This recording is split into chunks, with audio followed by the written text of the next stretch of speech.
오늘 성경 말씀은 참 전시만시 마비된 이 중풍병자가 제사함을 받고 깨끗하게 회복되어서 새털처럼 일어나는 그런 기적의 내용입니다.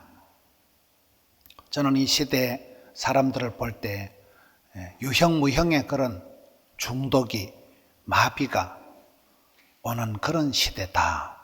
많은 사람들이 마음의 중독, 어떤 생각의 마비, 관계가 마비가 되어서 힘들어하는 중풍병이라는 것이 풍을 맞아서 이렇게 몸이 굳어지는, 몸이 이제 감각이 없어지는, 무기력해지는 그런 상태인데 이 시대가 그런 시대가 아닌가.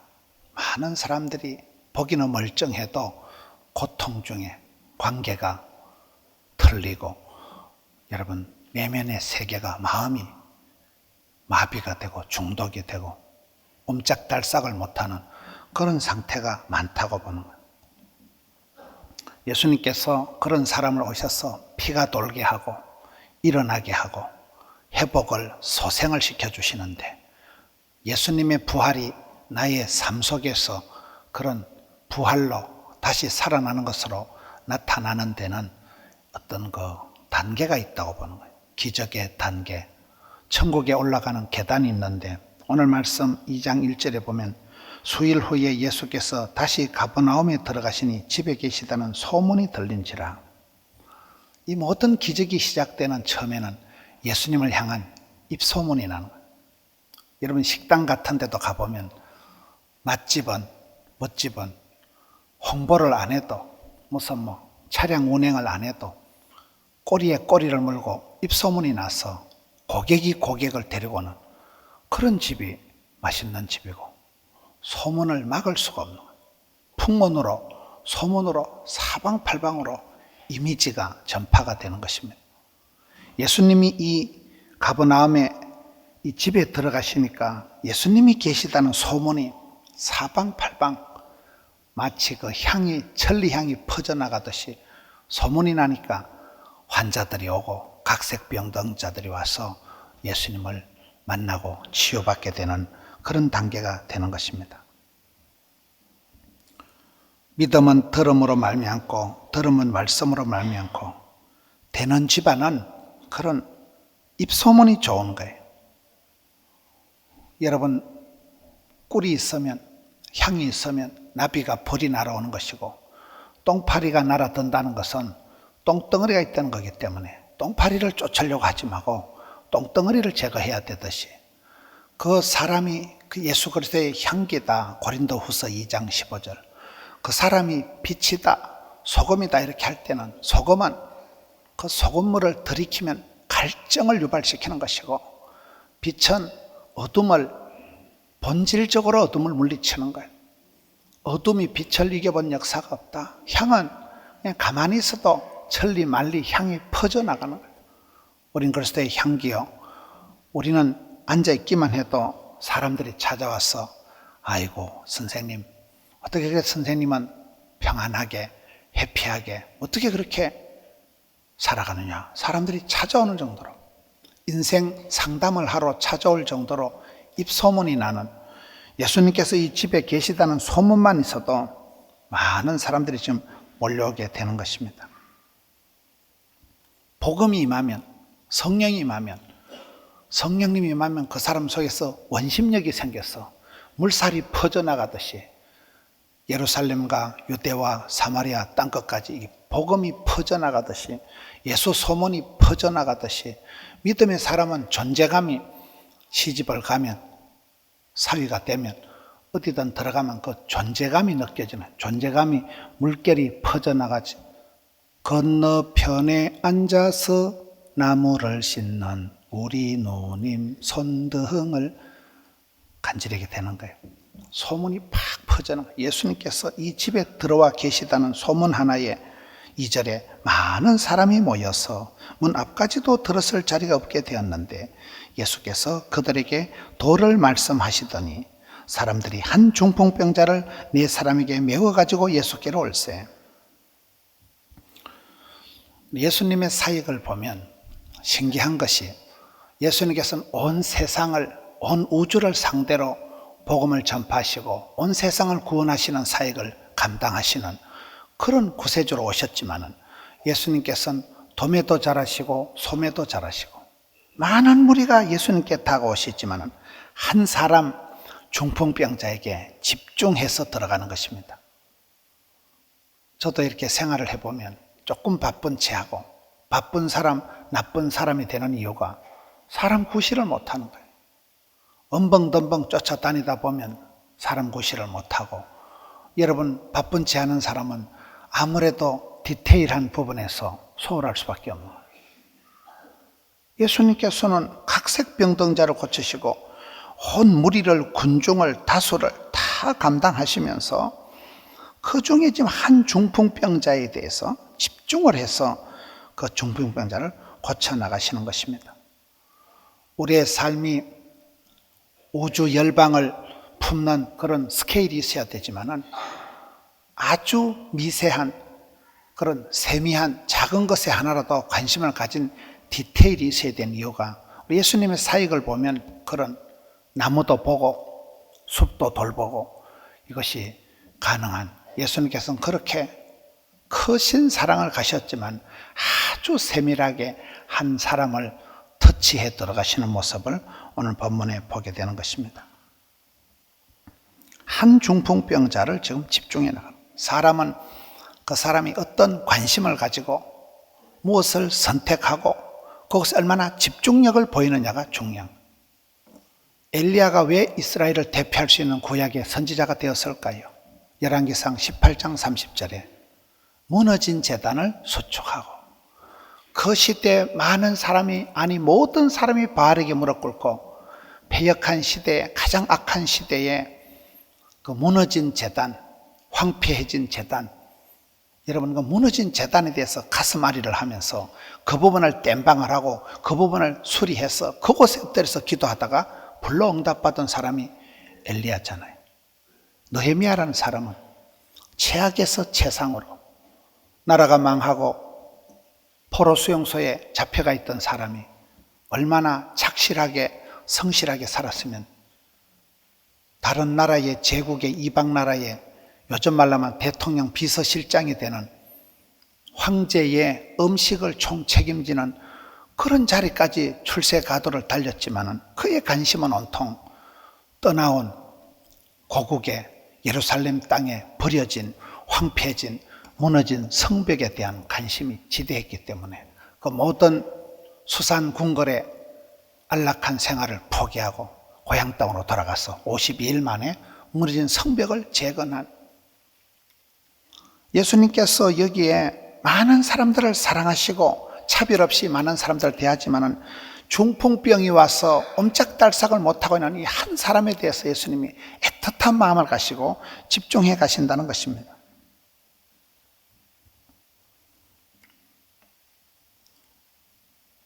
그런데 이 사람이 기적을 맛보는 데는, 사람이 병이 걸리는 것도 복합적인 요소가 합쳐져서 병이 생기는 것이고, 병을 고치는 단계도 하나의 단계로 되는 게 아닌가. 사람이 병이 올 때는 그 사람의 여러 부분이 영향을 입는 거예요. 할머니가, 어머니가, 아내가 밥을 하는데 소태를 만들어 가지고 짭조리하게 음식을 하면 영감님도 위암이 걸리고 아들도 위암이 걸리고 손자도 짭조리하게 먹고 위장이 빵고가 나는 거잖아요. 그 집의 냉장고를 열어보면 그 집안의 병을 알 수가 있다. 심장병 냉장고, 위암 냉장고. 그렇잖아요. 냉장고에 어떻게 음식을, 김장, 된장, 고추장을 그 집안에 어머니, 따님, 대를 이어가면서 어떻게 음식을 하느냐에 따라서 식습관에 의해서, 이런 어떤 분은 어떤 아파트에 살다가 어떤 도시에 살다가 이렇게 이사를 가보면 아토피가 사라지고 편두통이 사라지고, 그만큼 물 다르고 땅 다르고 여러분 환경에 의해서 사람이 영향을 받는다는 거예요. 식습관에 의해서.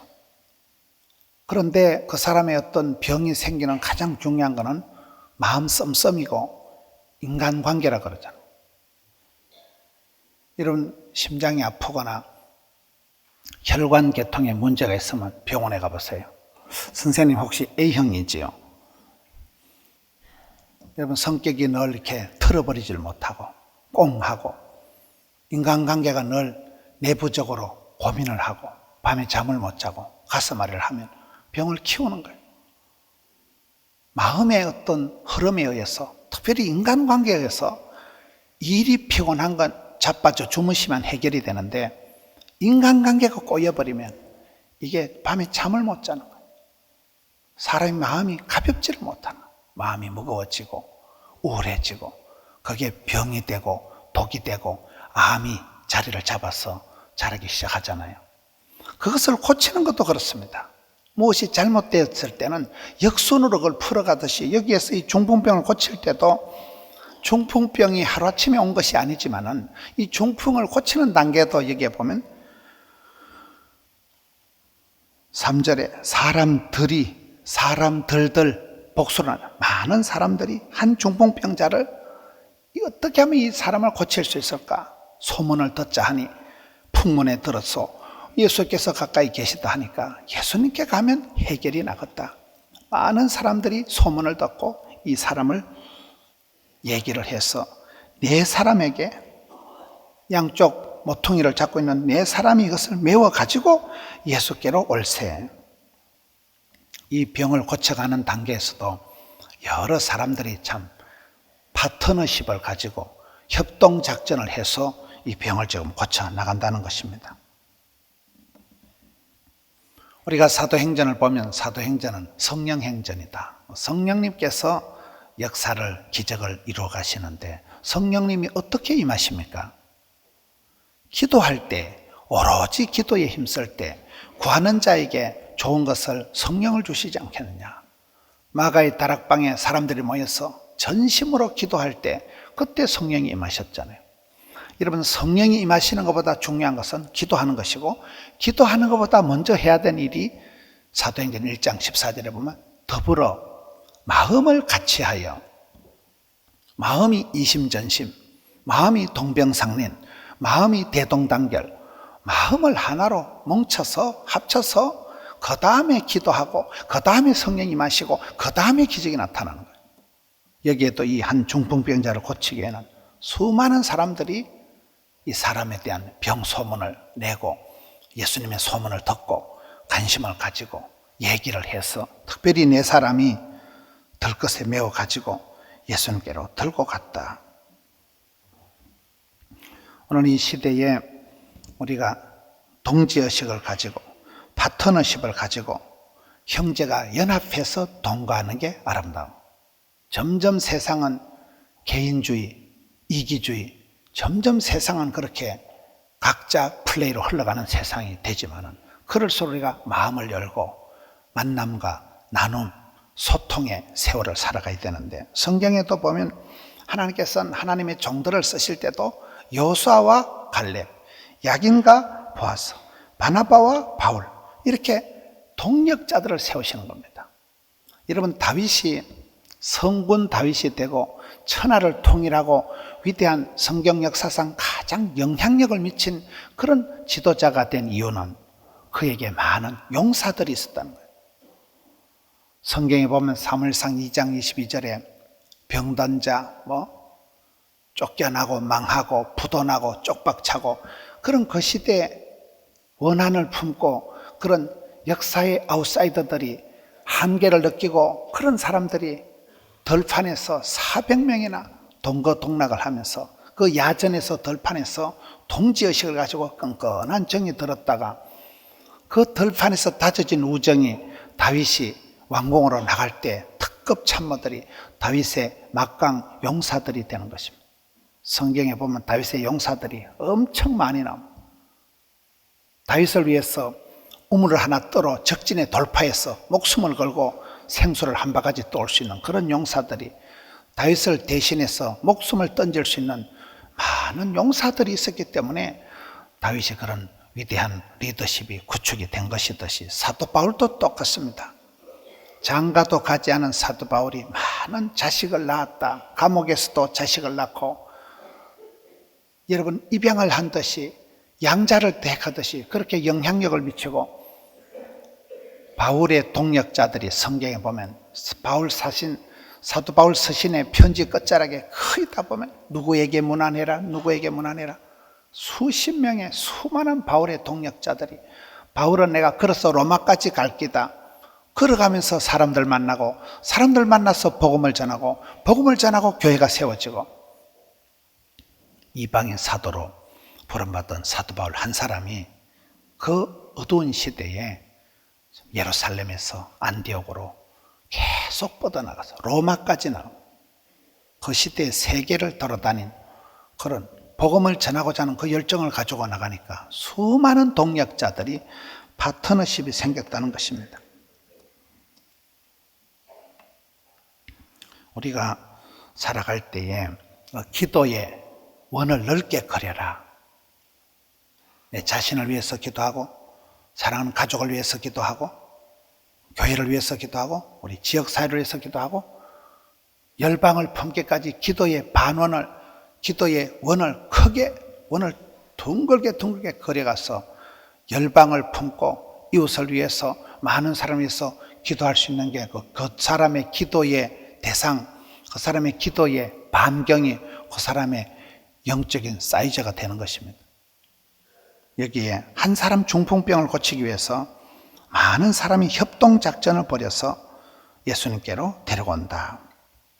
4절에 무리들 때문에 예수께 데려갈 수 없으므로 우리가 신앙생활을 해보면 나를 이렇게 믿음을 자라게 하는데 결정적으로 영향을 주는 것도 사람들이고 내 신앙생활에 가장 큰 데미지를 상처를 주는 것도 사람들이에요.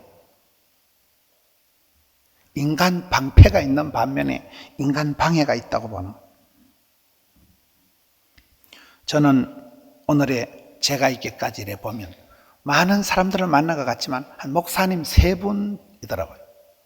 어릴 때부터 목사님 3분이 오늘의 저가 나오도록 철없던 시절에 그런 방황하던 시절에 혼란하던 시절에 그때 그 어떤 영적인 멘토가 리더가 지도자가 나타나서 나를 추스려주고 땡겨주고 토스해주고 그런 과정들에서 우리가 많은 사람을 만나는 것 같지만 그렇지 않습니다. 평생을 살아가면서 내 삶에 지대한 영향을 미친 사람이 많지 않습니다.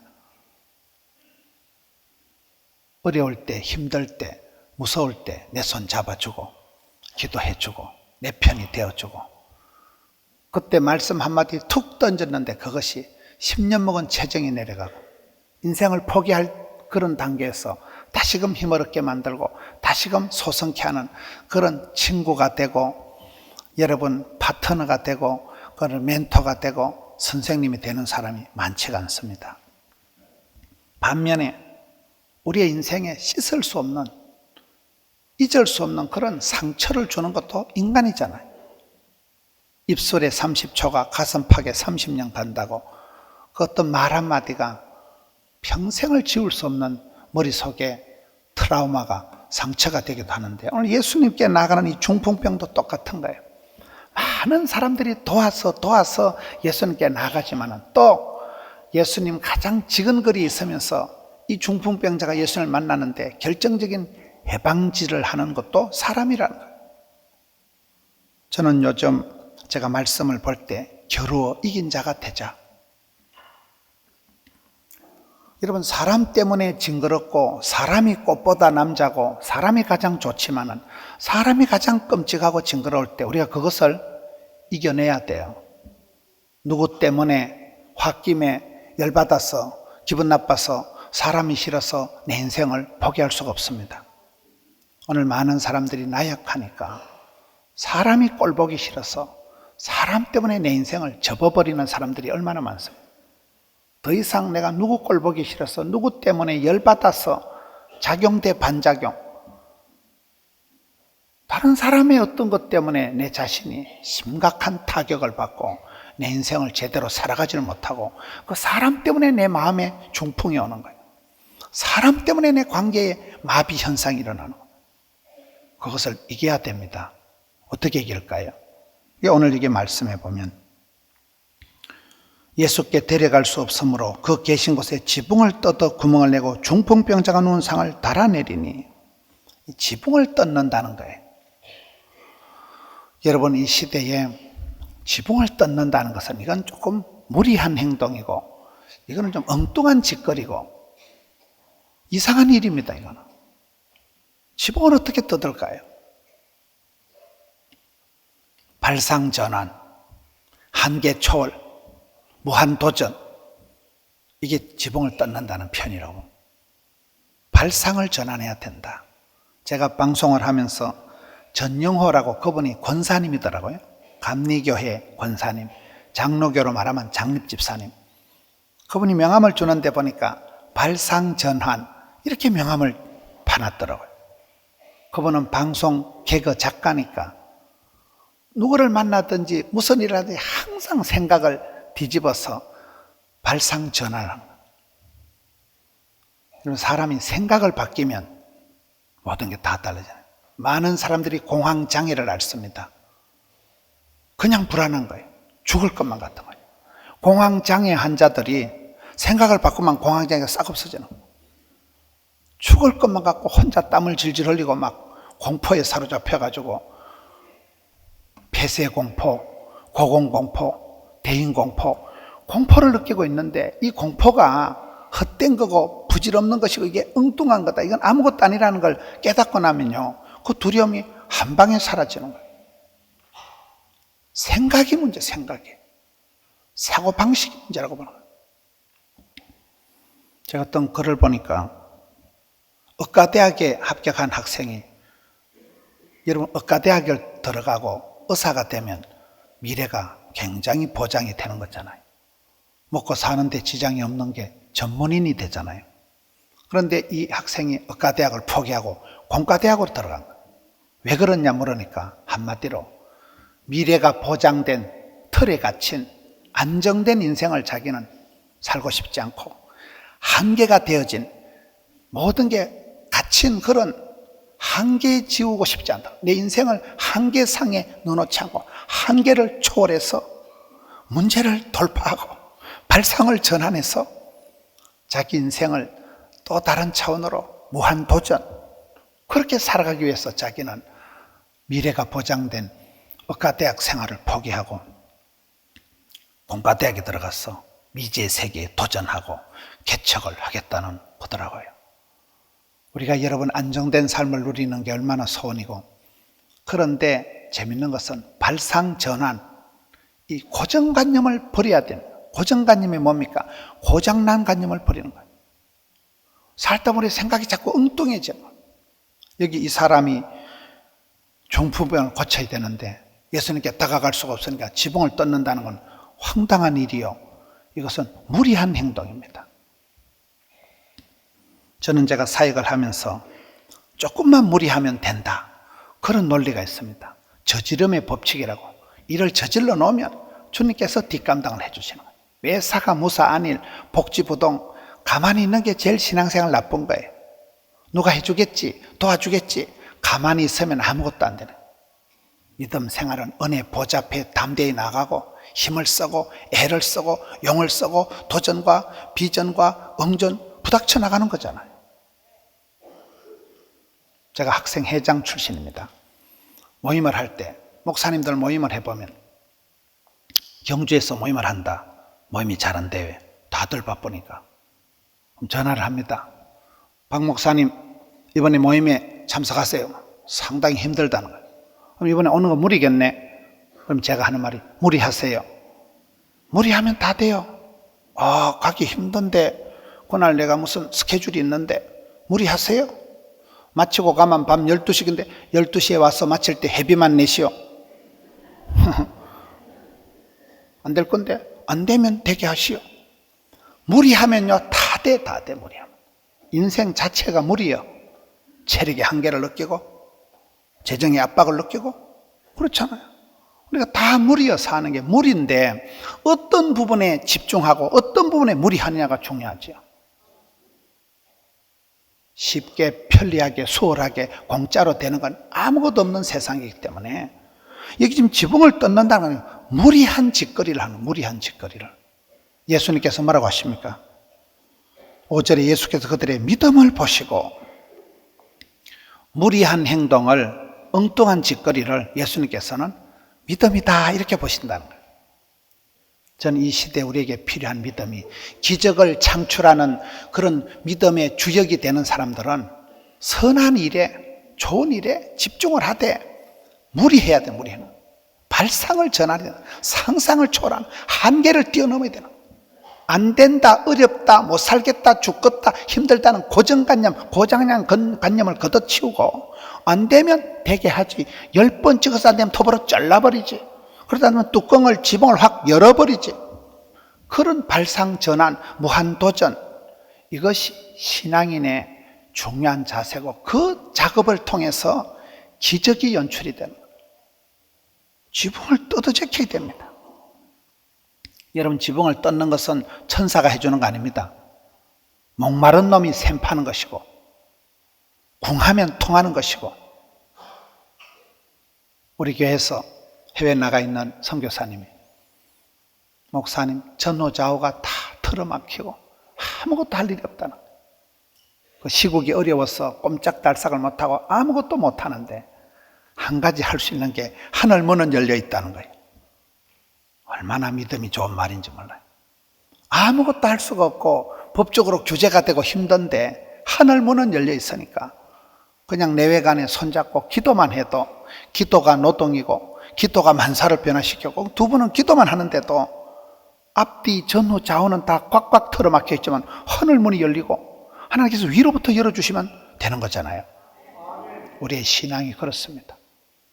옴짝달싹을 못하고 많은 부분에 우리가 중독 현상이 일어나고 마비 현상이 나타나고 힘이 들고 무기력해지고 마음은 선하되 어찌할 수가 없는 그런 진퇴양난에 빠져있는 이 시대에 마음의 중풍, 관계의 중풍이 와가지고 맞아가지고 꼼짝을 못하는 사람들이 얼마나 많습니까? 그 병을 이기고, 여기 보면 예수님께서는 작은 자야 네 죄사함을 받았느니라.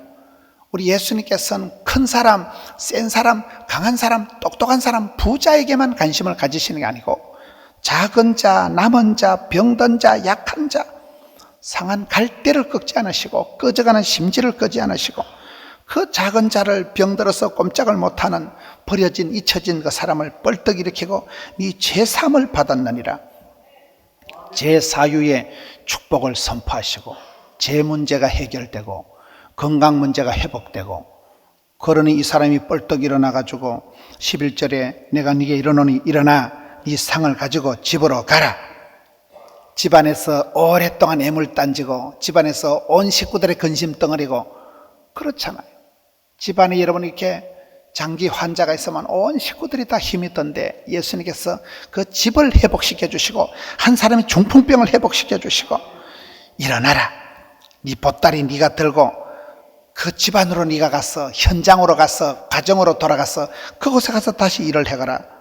모든 사람 앞에서 나가거늘 그들이 다 놀라 하나님께 영광을 돌리며, 이 냄새나고 이 한탄시, 이 어려움에 빠지는 집안이 기적의 동산이 되고 풍성한 잔치집이 되고, 여러분 멋있잖아요. 추억의 동산이 되고 친정보다 편안한 그런 가정이 되고, 우리 주님을 만날 때 그런 기적의 부활의 소생의 역사가 있는 것입니다. 개인적으로 예수님을 만나면 누구든지 예수님을 만나는 그 상태, 예수님은 만나고 만져주시고 고쳐주시고 회복시켜 주시는데, 믿음의 사람은 어디에 가든지 한계에 갇힐 수가 없습니다. 제가 어떤 군부대에 사단의 장병이 10,000명이, 거기에 제가 집회를 갔습니다. 그 부대에 사단장님이 장로님이시더라고요. 별이 2개인 그분이. 그 부대의 사단장 방에 들어가니까 딱 그 사단장님, 장로님이 붙들고 있는 말씀이 있는데 시편 18편 29절 다윗이 승리한 비결 딱 적어놨다. 내가 주를 의뢰하고 적군을 향해 달리며 내 하나님을 의지하고 담을 뛰어넘나이다. 주님을 깊이 신뢰하고 담을 뛰어넘는다. 한계를 초월한다. 10,000가지 고통을 점프해서 도하해서 건너간다는 거예요.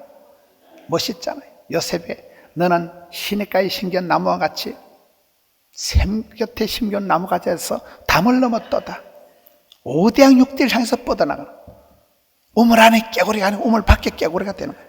한계를 초월하고 문제를 돌파하고 담을 뛰어넘어서, 다윗이 승리한 비결이 그거는 주님을 향한 깊은 신뢰, 적군을 향하여 하나님 이름을 부르고 의지하고 담을 뛰어넘나이다.